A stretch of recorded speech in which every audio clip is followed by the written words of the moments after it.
James, what's the biggest thing that you take away from Game 1 typically? I think game one is just I think for both teams you really just get a feel for the atmosphere, the details on what both teams are trying to do, both ends of the ball, and whoever is successful, usually comes out with the victory. I think tonight we did that. We still didn't play well. They didn't play well, but it'd be like that. So you watch film and get better. I'm sure they're going to come with adjustments. We make adjustments and then be prepared. You said you don't think you guys played well. Where do you think that you need to be the most better, I guess? I think just overall game. We had shots in the first half we missed. This game is a make or miss league. A couple details, scout report details that we messed up on. I think overall just being consistent with it. Like we didn't make shots in that first half, but we just stay away from officials and things that we can't control, and just control what we control, and keep pushing possession by possession. I think we did that. Wow. Yeah, so good in transition all season. What did you guys do to kind of slow them down and kind of keep them out of the transition? What do you think was effective about that? Which is a huge key, but I think just for me, for guys that are handling the ball, a lot. Don, I had 4 turnovers, and I think all of them were on me, things that I can control. But I think turnovers is a way that they get out in transition. I think bad shots are another way. I think we got quality shots, and that's going to be huge key for the series. So as long as we can get a quality shot, which I think we're good enough and we can, and not turn the basketball over, which another thing I think we can, we should keep them out of transition. But they predicate on getting out in the open floor and, getting easy buckets. And then Max, Kenny said this, game ones are about setting the tone.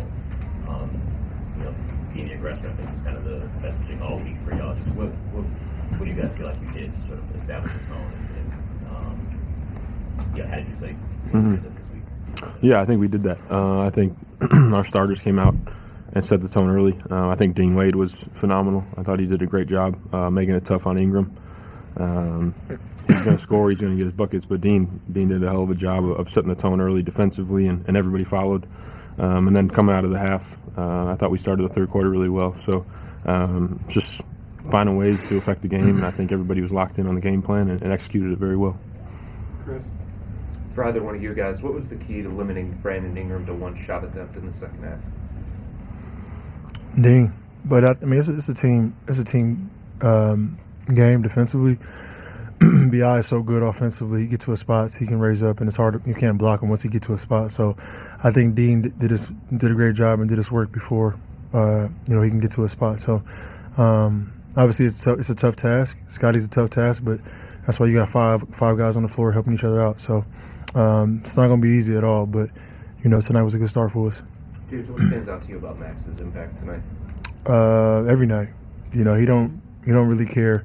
His game is obviously if he makes shots and which he's really good at, it's a bonus, and I think everybody sees him. But like the things that that don't show up on the stat sheet, his communication, he's a dog, So he impacting games in other ways. Whether he makes shots or miss shots, he probably feels like he had a good game or bad game, but he's more impactful for our team in other ways, which, like I said, probably don't show up on the stat sheet. But his communication, him guarding, BI and the guys' best players. Whatever the case may be, he's just an impactful player. Brady. James Donovan with 32 tonight. It's his 9th straight playoff opener with at least 30 points. What's it like having that guy as a teammate that sets the tone early in a series like that? That's his job. That's what he get paid the big bucks for, like being aggressive and taking shots and doing his thing. And we understand that. So, our job is to just go out there and fulfill the roles and do other things to impact the game. If he got it going, he's going to give you 40, 50, you know what I mean? And so, I think for us, it's just find other ways that, for me, 10 assists and trying to get more assists, try to get into the paint. Like I said, turn the basketball over when, all those decision-making opportunities were things that I can control. So we got shooting, we got bigs that are versatile, that are athletic. My job is just to get them the ball. So, we all know our role. We play our role, and we give ourselves a chance of winning. And Max, how big was that run at the end of the second quarter to get into double digits, which seemed to give you guys momentum starting out the second half? I mean, any run is important. The whole game is a game of runs. It's momentum. Finding a way to get momentum going in each quarter is very important, and we did a good job of that. Just executed well, got stops on the defensive end, and just played our game offensively. So it's going to continue to be on the defensive end, and I think we know that and are ready for it. Mark? James, in the playoffs, the game traditionally slowed down, and you guys obviously were in Toronto. I think it was 3 fast break points the whole game. Do you feel like when the game slows down, that kind of plays into your hand and what you do guys? Yeah, I mean both. Playing fast. Like I feel overall I'm a pretty good decision maker. So me playing fast isn't mean running. I'm running super fast. You know what I mean? It's just maybe speeding the tempo up in my head a little bit on what needs to happen on the offensive end for us to be successful. So like we know, like they get points in transition, and we get a good shot, and like I said before, we get a good shot, we get an offensive rebound, it slows their transition down. So our job is to not let them get in transition as much as they want to. And Max, Kenny said that with James, Harden being a great passer, he delivers it right in the shooting pocket more often. As a shooter, how much of a difference does it make when the pass is exactly where you want to be able to go for shooter? Yeah, I mean, it obviously makes a difference. He's been doing this for a very long time. He knows how to help guys be great, and I've experienced it, and he's a phenomenal basketball player. He's one of the best players in the world and ever for a reason, and we're lucky to have him, and he just makes the game easier for everyone else. Last one, Jimmy.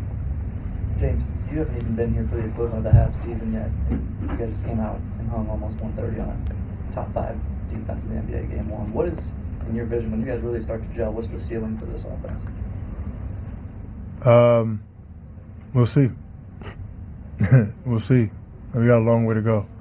Like our job is to stay in the moment and take one game at a time. Like Max has been in this postseason for some years now, to where things happen fast.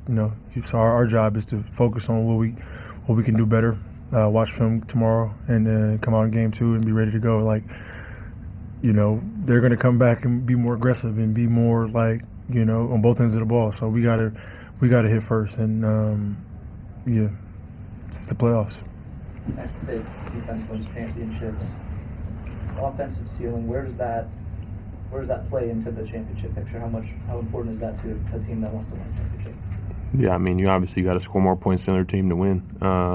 So we're going to keep finding ways to affect the game on that end of the floor, but defensively is going to be the key for us, and we understand that, and we're going to keep doing our best on that end of the floor, and that'll also fuel our offense. So we understand what works for us, and we'll just keep trying to execute that as best we can. Sure.